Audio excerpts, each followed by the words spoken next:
Sveiki, draugai bičiuliai, esu prie Lietuvos Respublikos ambasados Minske. Va, matote, Lietuvos vėliava, istorinė vėliava, nu ir čia už krūmų nelabai matosi Evrosąjūzo vėliava, kuri man visiškai nereikalinga. Va, galiu žiūrėkit, va yra tokia skylutė, va ranką įkišu, jau mano ranka buvo praktiškai Lietuvoje. Ką aš noriu ir kodėl aš čia atvykau? Noriu viešai kreiptis į konsulą ir Lietuvos ambasados darbuotojus, na, dėl tos istorijos, kur skandalas, kuris niekaip nevirsta skandalu, nes žiniasklaida visiškai ignoruoja apie tą istoriją su Vyčiu Jurkoniu, kad buvo pardavinėjamos vizos baltarusiam į Lietuvą. Jie tiesiog už pinigus tą pardavinėjo.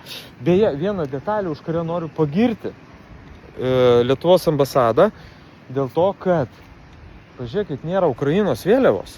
Yra tik tai Lietuvos tai istorinė taip vadinama, nors istorijai tokios vėliavos niekada nebuvo, ir Evrosąjūzo. O Ukrainos vėliavos nėra. Paskutinį kartą, kai buvau prie Lietuvos Respublikos ambasados Londone, Anglijoje, na, žinokit, buvo Ukrainos vėliava ir net būdavo sunku suprasti, kokios respublikos čia yra ambasada. Tai va, už šitą pagirimai, bet yra momentas pagrindinis, kaip ir minėjau. Kodėl nesprendžiamas klausimas? Kodėl tai nedomina Delfi? Kodėl tai nedomina 15 minučių? Aš nežinau. Ar man reikia čia tada, aš nežinau, taranuoti kiaurai tus vartus, kalti, kad Delfi parašytų, kad Antanas atvažiavo aiškintis, kame reikalas, kodėl buvo prekiaujama vizom ir kodėl STT nepradeda jokio tyrimo. O gal reikia vis dėlto rašyti generaliniai prokuratūrai?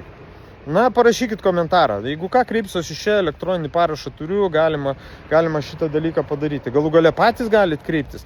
Galų gale mes turim įrankį, kuris dirbtinio intelekto pagalba, net teisininkas virtualus, kuris gali surašyti skundą į prokuratūrą. Dėl viso šito reikalo. Antra dalis viso šito reikalo, kodėl aš esu čia ir kodėl noriu būtent čia įrašyti vaizdo įrašą. Ogi todėl, kad, tai palaukit, tai jie nori, kad aš grįšiu, ar nenori, kad aš grįšiu?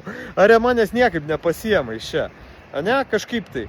Tai kaip jūsų čia tie pastangos vis čia rašo? Vieni rašydavo ten tie visokie veikėjai, kad tai tavo vieta kalėjime. Kiti rašė, kad tu išvažiuok iš Lietuvos. Išvažiavau iš Lietuvos, dabar rašo grįžk į kalėjimą. Hebra, apsispręskit jūs galų gale, kaip čia yra. Tai va, tai momentas svarbus. Gal kokią peticiją reikia paleisti, kad mane pakeistų, nes pažiūrėkit, ant kiek ta Cichanovskaya reikalinga, kad aš jau pasidariau nebereikalingas, ne? Ir kažkaip tai atkreipė dėmesį, kad tylu yra. Nėra jokios informacijos apie tai, kad dėl mano grąžinimo parašyk tik kreipės ir tylu, vis tik kreipės. Ar taip toliau, ar taip toliau. Kažkaip tai įdomi. Tai va, tai tiek žinių, brangieji, laukime naujienų, gal rimtai kokią peticiją reikia suorganizuoti, ne? Ar pasirašytumėt, tai irgi galit komentarą parašyti. Tai va, Lietuva, aš laukiu, noriu grįžti, davai darykit ką nors. Iki.